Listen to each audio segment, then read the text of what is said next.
नमस्कार मित्रांनो, मोहक मराठी कथा या यूट्यूब चॅनलवर आपले मनपूर्वक स्वागत आहे। यात तुम्हाला नवनवीन कथा ऐकायला मिळतील। जर तुम्हाला मी सांगितलेल्या कथा आवडत असतील तर माझ्या कथांना लाईक आणि सबस्क्राईब करा आणि नवनवीन कथांचा आनंद घ्या।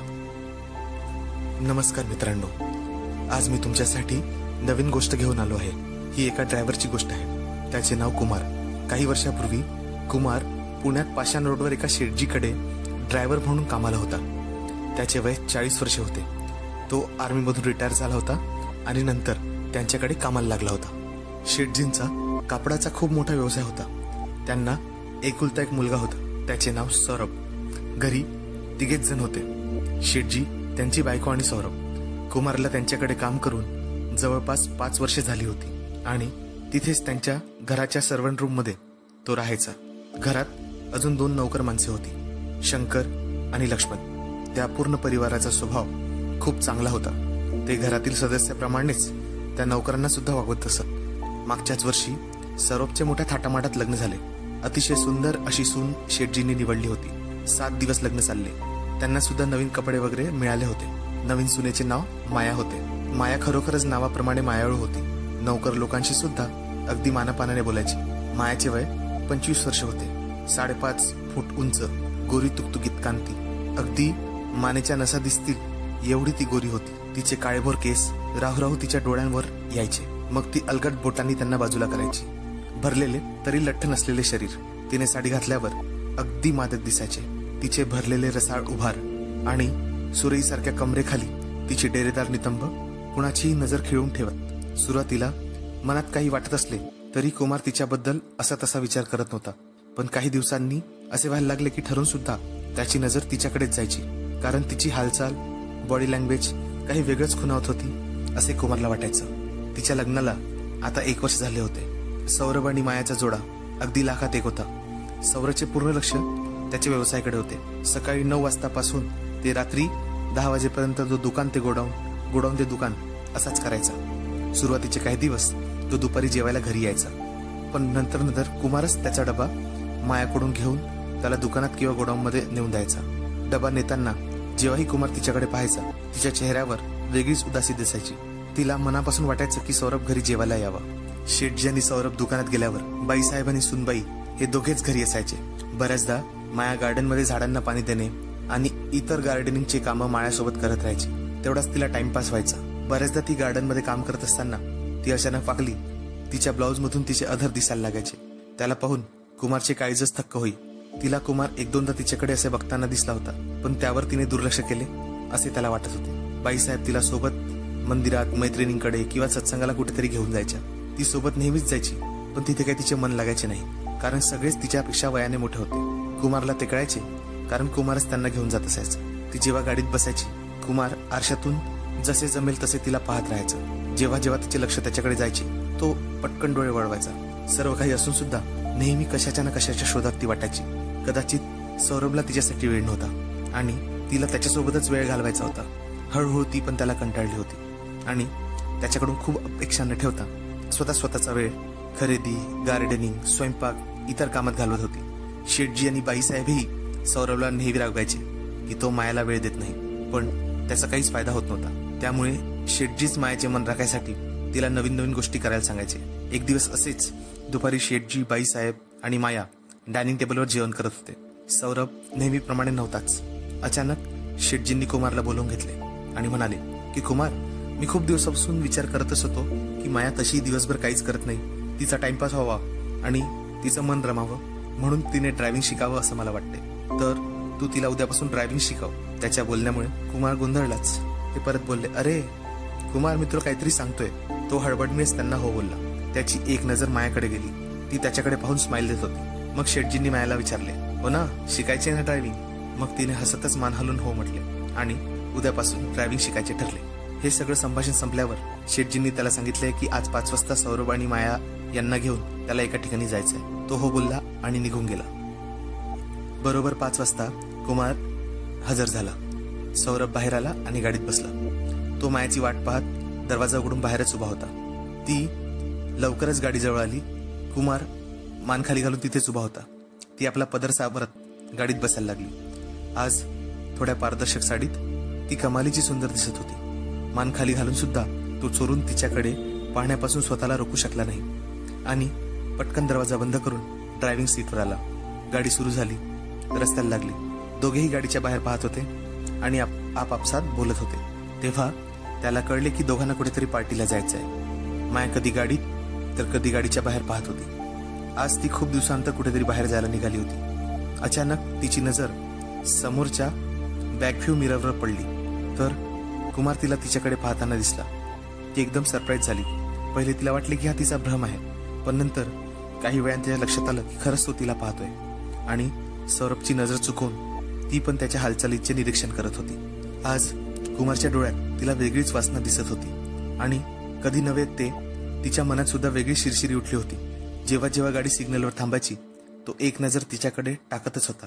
ती पण इच्छा नसून सुद्धा कुमारच्या नजरेचा पिच्छा पुरत होती. आता ती कन्फर्म होती की तो तिलाच बघतोय. ते आता पार्टीच्या ठिकाणी पोहोचले होते. सौरभ लगेच गाडीतून उतरून कुणाशी तरी बोलायला लागला आणि कुमार घाईघाईने निघाला आणि मायासाठी दरवाजा उघडला. मायाने आपली साडी सावरत बाहेर निघण्यासाठी आपला पाय बाहेर काढला. उठताना तिची साडी थोडी वर सरकली होती. तिच्या गोऱ्या पायांचे आणि पोटऱ्यांचे दर्शन कुमारला झाले. दुसरा पाय बाहेर काढताना माया थोडे समोर वाकली तर कुमारला तिचे गोरे पोट आणि सुंदर नाजूक बेंबी दिसायला लागली. तो मंत्रमुग्ध होऊन तिच्या वर आलेल्या आंब्यांना आणि सुडोल शरीराला निहाळत होता. ती जेव्हा तिथून समोर निघाली तेव्हा तिच्या शरीराचा मोहक गंध इतका वेडावणारा होता की तो अक्षरशः पडता पडता वाचला. तो अगदी तिच्या जवळच उभा होता. ती आता साडीचा पदर ऍडजस्ट करत होती. इतक्या जवळून तिच्या अधरांना पाहून त्याचा मेंदू सुन्न झाला होता. तो हळूच नजर टाकून खाली तिच्या उघड्या कमरेकडे पाहत होता. तेवढ्यात सौरभने मायाला आवाज दिला. ती झटक्याने पलटली आणि त्याच्याकडे पाहू लागली. आहा! तिच्या एकदम पलटल्याने तिचे मोकळे केस एकदम कुमारच्या चेहऱ्यावर आले आणि कारच्या दरवाजाजवळून खाली उतरले. आता तर तो फक्त मरायचाच बाकी होता. त्याचे हृदय जोरजोराने धडधडत होते. त्याच्या नाकात एकदम एका नव्या सुगंधाने प्रवेश केला होता. तो मगाशीपेक्षा थोडा वेगळा होता. बहुतेक तो तिच्या केसांचा असावा. कुमार आता तिला सौरभकडे जाताना बघत होता. चालताना तिच्या मुरडत हालणाऱ्या कमरेकडे आणि तिच्या बुडाकडे पाहत तो विचारांच्या तंतीत गेला. काय सुंदर दिसते ही, किती मस्त फिगर आहे हिचा आणि कंबर तर पाण्याची सुराईच, किती गोरी आणि काय ते तिचे मस्त मस्त दोन गोल गोल आंबे. आणि अचानक त्याची तंद्री तुटली. त्याने पाहिले की माया पलटून त्याच्याकडे पाहत होती. तिच्या ओठांवर एक मिश्किल हास्य होते. तो एक क्षण दगडासारखा स्तब्ध झाला आणि लगेच नजर खाली झुकवून त्याने अजूनही गाडीचा उघडा असलेला दरवाजा बंद केला आणि परत तिच्याकडे पाहू लागला. एव्हाना ती आत गेली होती. त्या चित्रभांबेरीच उडाली. मायाला कळले तर नाही की तो तिला पाहतोय म्हणून. अरे बापरे, मोठी चूक झाली आपल्या हातून. मायाने आपली कंप्लेंट केली तर आपली नोकरी तर जाईलच, पण अब्रू जाईल ती वेगळी. त्याला वाटले की मायाला माफी मागून घ्यावी की त्याच्याकडून चूक झाली, पण मायाला तर त्याने हसताना सुद्धा पाहिले होते. हे तर पक्क होतं की तिला कळले होते की तो तिला पाहत होता, म्हणून तिने तेव्हा काहीच म्हटले नाही. पण ती हसली का? मायाला खरं कळले होते की मी तिला पाहतोय आणि त्यावर ती हसली. खरंच ती हसली की हा त्याचा भ्रम होता, या विचारात तो पडला होता. माया तर चालत गेली, पण इकडे तो तडफडत राहिला. आज जे काही झाले त्याला त्याचा आनंद आणि काळजी दोन्ही वाटत होते. त्याच्या डोक्यात दुसरे टेन्शन होते की उद्यापासून त्याला मायाला ड्रायव्हिंग शिकवायची होती.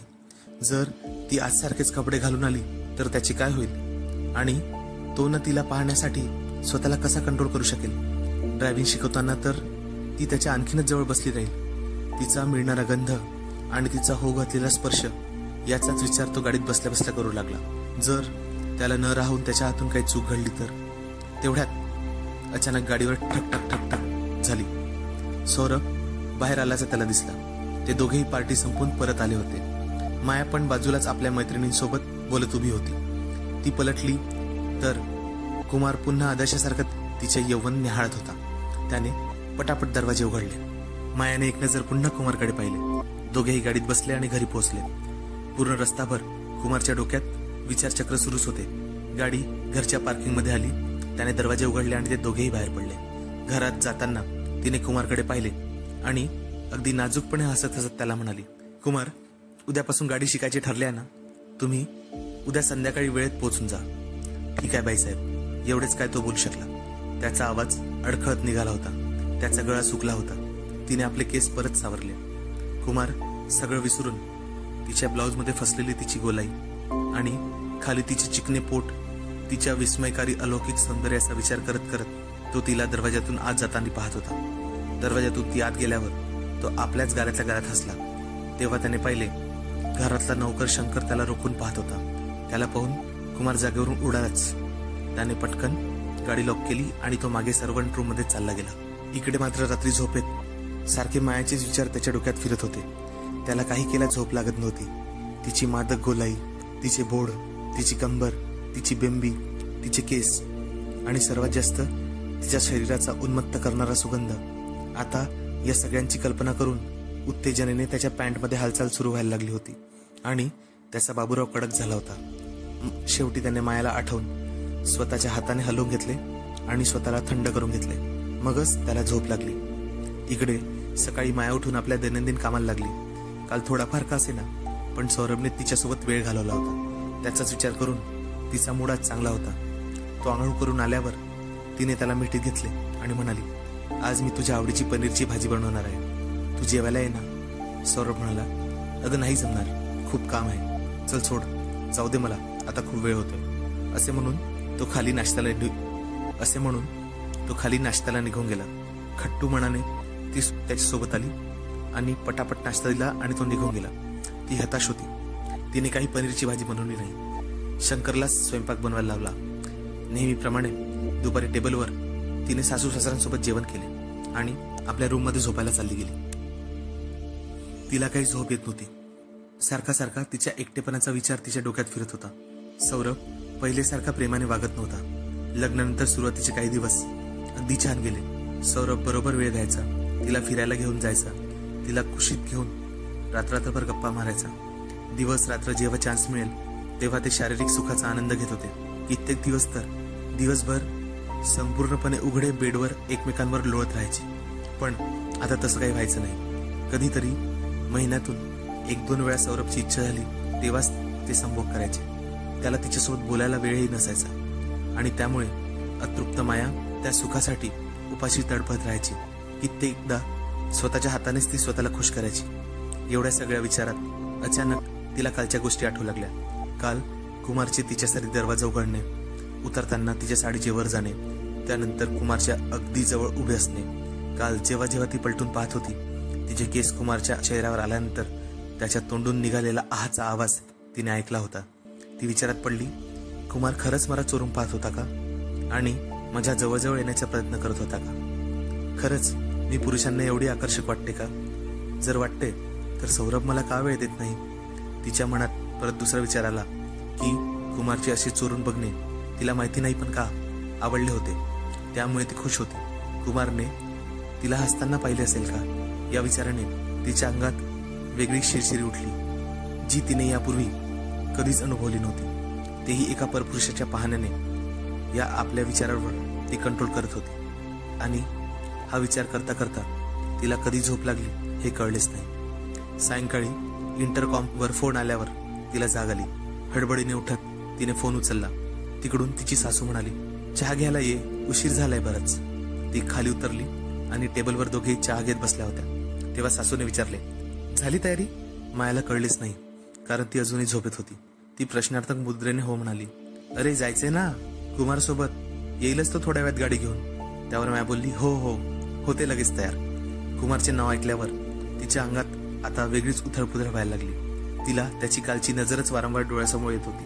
अचानक तिचे लक्ष दुपारी घडलेल्या गोष्टींवर पण गेले. या सगळ्यांचा विचार करून चहा पिता पिताच तिच्या शरीरात एक वेगळीच चमक उठली. अचानक तिच्या ब्रामध्ये टाईटपणा आणि निकरवर ओलावा जाणवायला लागला. तिचे श्वास भरून तिने एक शुष्कारा सोडला. त्यावर तिची सासू म्हणाली, काय झाले ग? ते ऐकून ती भानावर आली आणि म्हणाली, काही नाही. त्यावर सासू म्हणाली, काही घाई नाही, आरामात गाडी शिक आणि लक्ष देऊन गाडी चालव. हडबडीत गाडी चालवायची काहीच गरज नाही, घाई बिलकुल करू नकोस. त्यावर तिने ठीक आहे मम्मीजी एवढेच उत्तर दिले. पण मनात अजूनही ती आपल्या श्वासांवर कंट्रोल करू शकत नव्हती. तिचे शरीर तिला साथ देत नव्हते. तिला वाटत होते की काही करून स्वतःवर कंट्रोल ठेवावा, पण कुमार सोबत जाण्याच्या कल्पनेनेच ती खूप उत्तेजित झाली होती. तिचे जसे घड्याळीकडे लक्ष गेले तशी ती परत वर गेली आणि आपल्या अलमारी समोर उभी राहिली. मी पंजाबी सूट घालू का? नाही, मी साडीमध्ये जास्त चांगली दिसते आणि सेक्सी. काल तर कुमारही स्वतःची नजर तिच्यापासून हटवू शकत नव्हता. तिच्या मनात एकदम विचार आला. मग तिने पटकन एक छान अशी साडी काढली आणि तयार व्हायला लागली. अगदी त्याच उत्साहात ज्या उत्साहात ती सौरभ सोबत बाहेर पार्टीला जात असे. फरक फक्त हाच होता, ती कुठे पार्टीला जात नव्हती, तर त्यांच्या ड्रायव्हर कुमार सोबत गाडी शिकायला जात होती. आरशात तिला बघताना एक वेगळी स्माईल तिच्या ओठावर येत होती. अशी स्माईल ज्यात खूप सारे प्रश्न दडले होते. अशी स्माईल जिला कोणीही पाहिले असते तर मायाच्या मनात काय सुरू आहे हे सांगायला स्वतःला थांबू शकला नसता. एक अशी स्माईल जिच्यावर कितीतरी लोक आपले जीव ओवाळून टाकतील. पण जेव्हा ती तयार झाली आणि आरशासमोर उभी झाली तर काय वाटत होती. तिचे मोकळे केस तिच्या खांद्यापर्यंत येत होते आणि ब्लाऊज समोर इतके उघडे होते की तिची अर्धी कबुतरं बाहेर दिसत होती. आज तिने आपल्या पदराला पिन लावून ठेवले नव्हते. पदराची घडी पण फक्त अशीच केली होती की त्यात फक्त अर्धाच ब्लाऊज झाकला जात होता. म्हणजे समोरचा तिथे आपली नजर टाकण्यापासून स्वतःला थांबू शकणार नाही. साडी पण तिने जाणीवपूर्वक कमरेच्या अगदीच खाली बांधली होती, जेणेकरून तिची बेंबी आणि पोट स्पष्ट दिसायला हवे. मागून कंबर सुद्धा झाकण्याऐवजी दाखवण्याचा तिने जास्त प्रयत्न केला होता. आणि आपल्या हाताभोवती पदर गुंडाळून एखाद्या फटाकड्या मुलीप्रमाणे ती आरशासमोर उभी झाली. तेवढ्यात इंटरकॉमची घंटा वाजली आणि तिची सासू बोलली, लवकर तयार होऊन ये, कुमार खाली येऊन तयार बसला आहे. ठीक आहे, आलीच, तिने उत्तर दिले. आणि एकदम भानावर येऊन तिचा जोशच थंड झाला. ती तिच्या सासू समोर असे थोडेच जाऊ शकणार होती. ती काय म्हणेल, ड्रायव्हिंगला चालली की कुठे चाललीस? मग तिने आपले मन मारून साडी बदलून सूट घालायचा विचार केला आणि परत कपाट उघडला. कपाट उघडल्यावर तिला तिथे तिचा जुना सनकोट दिसला. तिच्या चेहऱ्यावर एक विजयी स्माईल आली. तिने लगेच सनकोट घालून आपल्या शरीरावर व्यवस्थित झाकून ठेवला. त्यामुळे आत काय घातले हे कुणालाच कळत नव्हते. आता जाऊ शकते मी आईंसमोर. एक खट्या स्माईल देत ती तिच्या रूम मधून बाहेर आली. तिच्यात एक वेगळी स्फूर्ती होती. तिला आता घरी थांबायचेच नव्हते. ती जशी खाली उतरली तेव्हा तिची सासू खालीच होती. मायाला बघून तिने विचारले, अगं हे काय घातलेस? त्यावर ती म्हणाली, अहो आई, ड्रायव्हिंगला जायचे आहे ना, म्हणून विचार केला की थोडं झाकून जाते. अरे पण पंजाबी सूट घालून जाऊ शकत होतीस ना, जाऊ दे, तू गाडी सावकाश चालवशील म्हणजे झालं. तिची सासू तिला बाहेर सोडायला आली. कुमार तर गाडीचा दरवाजा उघडून तयारच होता. त्याला पाहून माया थोडी स्तब्ध झाली, पण तिच्यात जी आग लागली होती ती ते थांबवू शकली नाही. मनाशी काहीतरी ठरवून तिने सासूकडे बघून एक स्माईल दिली आणि पटकन गाडीत बसली. कुमार पण दार लावून पटकन समोर आला आणि गाडी बाहेर निघाली. आता गाडी रस्त्याला लागली होती. बाहेरचा आवाज येत होता, पण गाडीत कमालीची शांतता होती. कुमार शांतपणे गाडी चालवत होता, पण त्याचं पूर्ण लक्ष आणि मन मायावरच खिळलं होतं. पण तो अजूनपर्यंत तिला पाहू शकला नव्हता. पहिल्यांदाच ती त्याच्यासोबत कुठेतरी एकटी आली होती. पण एक गोष्ट त्याला खात होती, ती म्हणजे त्या दिवशी एवढी नट्टापट्टा करून आलेली आज ही काय घालून आली आहे? एवढा मोठा गाऊन का घालून आली आहे? तिने साडी का घातली नाही? तो आपल्या मनाशीच बोलत राहिला. शेवटी रिअर व्ह्यू मधून हिंमत करून तो तिला पाहू लागला. ती बाहेर पाहत होती. त्याला शेटजींनी मोठ्या ग्राउंड मध्ये गाडी घेऊन जायला सांगितलं होतं. ग्राउंड थोडं दूर होतं आणि मोठंही होतं. दिवसभर तिथे खूप चहलपहल असायची, पण अंधार पडल्यावर तिथे सामसूम व्हायची. तो जुना आणि विश्वासू नोकर असल्यामुळे घरच्यांना काहीच काळजी नव्हती. पण त्यांना काय माहित होते की त्यांच्या सुनेने त्याच्यातले पौरुष जागे केले होते. इतके वर्ष तो कुठे शांत होता कुणास ठाऊक.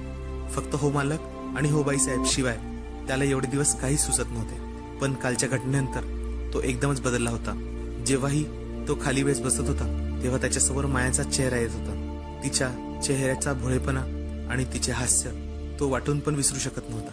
आणि जसा वेळ मिळेल तो तेव्हा तिच्याकडे मिररमध्ये बघून घेत होता, तेही चोरून. पण इकडे माया सुद्धा पूर्ण वेळ त्याच्याचकडे लक्ष ठेवून होती. फक्त दाखवत होती की ती बाहेर पाहते म्हणून. जेव्हाही तो तिच्याकडे नजर टाकायचा ती पटकन बाहेर पाहायला लागायची आणि मनातच खुश होत होती, कारण तिला कळले होते की कुमारच्या डोक्यात काय सुरू आहे. ती आज त्याच्यासोबत एकटीच आहे आणि कालच्या घटनेनंतर तो पण वाटच पाहत असेल की कधी त्याला मायाला पूर्णपणे पाहता येईल. हा विचार करून तिच्या डोक्यात एक झिंझिनी आली. तिने स्वतःला सारून घेतले. तिला माहित होते की कुमारमध्ये एवढी हिंमत नाही की तो स्वतःहून काय बोलेल, म्हणून तिनेच त्याला विचारले, अजून किती दूर आहे ग्राउंड? कुमार जो आपल्या तंद्रीत होता तिच्या मधुर आवाजाने अगदी उडाला आणि एकदम हळू आवाजात बोलला, बस फक्त 2 मिनिटात पोहोचून जाऊ. अच्छा ठीक आहे ती म्हणाली आणि गाडी परत पूर्ववत शांत झाली. दोघेही काही विचारात पडले होते आणि पुढे काय होणार याबद्दल अनभिज्ञ होते. दोघांनाही एकमेकाविषयी होणाऱ्या वेगळ्याच आकर्षणापासून ते अजाण होते आणि कॉलेजचे मुलं मुली जसे एकमेकांना लपून छपून पाहतात तसे ते दोघे एकमेकांना पाहत होते.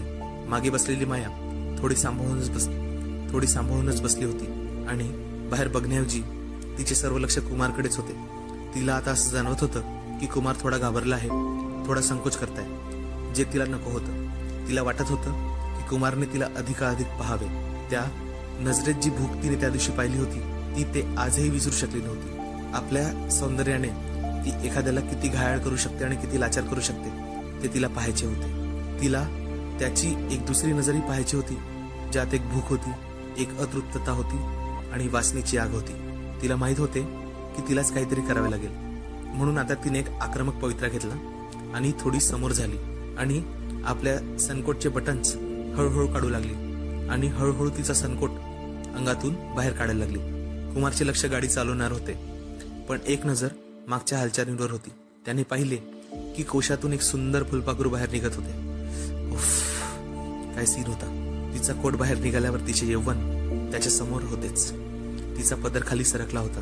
कोटला काढून तिने बाजूला ठेवले होते आणि आता साडीचा पदर उचलून तिने आपली छाती झाकली होती. किंवा असे म्हणता येईल की त्याला खुले आमंत्रणच दिले होते की मागे बघायला. जणू तिला सांगायचे होते की आता तुझी टर्न आहे म्हणून. कुमार रथ घेरीच आली होती. गाडी चालव की काय करू त्याचे डोकंच काम करत होते. जी माया आतापर्यंत सगळं झाकून बसली होती ती फक्त एक सनकोट काढूनच त्या श्वास थांबवू शकत होती. जर ती गाडी चालवताना जवळून बसेल तर त्याचा तर जीवच जाईल. तो काय करेल बिचारा. फक्त बॅक मिरर मध्ये वारंवार पाहत होता आणि स्वतःच्या नशिबावर खुशारक्या मारत होता. काय चान्स मिळाला आहे. कुठे तो विचार करत होता की तो तिला गाडी शिकवायला नाही म्हणेल आणि कुठे तो स्वर्गसुखाचा आता आनंद घेत होता. इकडे मायाही विचार करत होती की तिचा डाव यशस्वी झालाय. आता कुमार आपल्या ताब्यात आहे, कारण जी नजर गाडी चालवताना समोर बघत होती ती जास्तीत जास्त वेळ आता मागेच फिरत होती. ती स्वतःवर अक्षरशः खुश होती आणि स्वतःला जिवंत समजत होती. आज तिला बरे वाटत होते. तिच्या शरीरात जी आग होती ती हळूहळू भडकत होती. तिचे श्वास वाढायला लागले होते आणि होणारच ना. कुणीतरी तिच्या रूपाचं भक्त झालं होतं. कुणीतरी तिच्या शरीराला पाहणारा, तिची प्रशंसा करणारा, तिच्या शरीराची पूजा करणारा. जरी तो बोलून करत नव्हता पण नजरेने तर करतच होता. आता ती त्याला खुले आमंत्रण द्यायला लागली. समोर वाकली. तिने आपले दोन्ही कोपर समोरच्या सीटवर नेले आणि त्याला म्हटले, कुमार अजून किती वेळ लागणार आहे. बाईसाहेब पोहोचलोच आपण, असे म्हणत त्याने गाडी बाजूला लावली आणि तो गेट उघडून बाहेर निघाला आणि मायाला म्हणाला, या ड्रायव्हिंग सीटवर बसा. मायाने उत्साहाने आपल्या बाजूचा दरवाजा उघडला आणि उतरून बाहेर आली आणि लगेच ड्रायव्हिंग सीटला आली. बाहेर कुमार दरवाजा पकडून उभाच होता आणि आपल्या स्वप्नसुंदरीला पाहत होता. तो आपली नजर खाली करू शकतच नव्हता. तिच्या सौंदर्याला तो पूर्ण न्याय देण्याचा प्रयत्न करत होता. त्याने खूप अदबीने तिचे स्वागत केले होते. हसताना तो तिचा चेहरा वाचण्याचा प्रयत्न करत होता. तिचं मन वाचण्याचा प्रयत्न करत होता. ती सुद्धा मन भरून त्याला आपल्या शरीराकडे पाहू देत होती. ती बसल्याबरोबर तिचा पदर घसरून कमरेपर्यंत तिला उघडा करून गेला आणि कुमार समोर तिचे अर्धनग्न उभार उघडे पडले. पण तिचे लक्ष त्याकडे नव्हतेच. तिचे पूर्ण लक्ष स्टेअरिंग हाताळण्यात होते. ती सीटवर स्वतःला ऍडजस्ट करताना स्टेअरिंग फिरत होती. कुमार तर ते दृश्य पाहून जवळजवळ उडलाच होता. त्याला त्याच्या समोर ड्रायव्हिंग सीटवर बसलेली अप्सरा त्याला कामाग्नीने पेटवत होती. तो उभ्या उभ्या डोळ्यांची पापणी न हलवता तिच्याकडे पाहत होता. त्याच्या तोंडाला पाणी सुटले होते. ते गिळत तो दरवाजा बंद करायला गेला आणि त्यांनी पाहिले की तिचा पदर खाली जमिनीवर पडला आहे. तो खाली वाकला. आपल्या हाताने तिचा पदर उचलला आणि तिच्या मांडीवर ठेवला. ठेवताना अलगद त्याच्या हाताला तिच्या जांघेचा स्पर्श झाला आणि त्याने दरवाजा बंद केला. त्याने पलटून गाडीत बसता बसता आपल्या पॅटमध्ये आखडलेल्या आपल्या सोट्याला हलवून थोडे ऍडजस्ट केले, किंवा असे म्हणा की त्याला श्वास घ्यायचा थोडा मोकळा चान्स दिला. त्याच्या पॅन्टमध्ये कारण वादळ आले होते. तिचा पदर अजूनही मांडीवरच होता. तो आत बसल्यावर ती त्याच्याकडे पाहून हसली आणि म्हणाली, आता काय करायचे. तो साईडने तिच्या बाहेर निघाल्या उभारांना पाहत होता आणि आवडणं गिळून म्हणाला, आता गाडी स्टार्ट करायची. त्यावर ती म्हणाली, अरे पण कशी करायची. ही गाडी स्टार्ट हो ना हो, पण त्याच्या मनातली एक दुसरीच गाडी स्टार्ट झाली होती आणि ती गाडी आता त्याला कुठे नेऊन सोडणार होती हे कुणालाच माहित नव्हते. तर मित्रांनो, कशी वाटली तुम्हाला आमची नवीन कथा. या कथेचा दुसरा भाग लवकरच आम्ही तुमच्या समोर घेऊन येणार आहोत. जर तुम्हाला हा भाग आवडला तर आम्हाला कमेंट करून नक्की प्रतिसाद द्या. त्यानुसारच या कथेचे पुढचे भाग सुद्धा आम्ही तुमच्या सेवेत हजर करू. आपल्या चॅनलला उत्स्फूर्तपणे सबस्क्राईब करा, लाईक करा आणि शेअर करा. धन्यवाद मित्रांनो.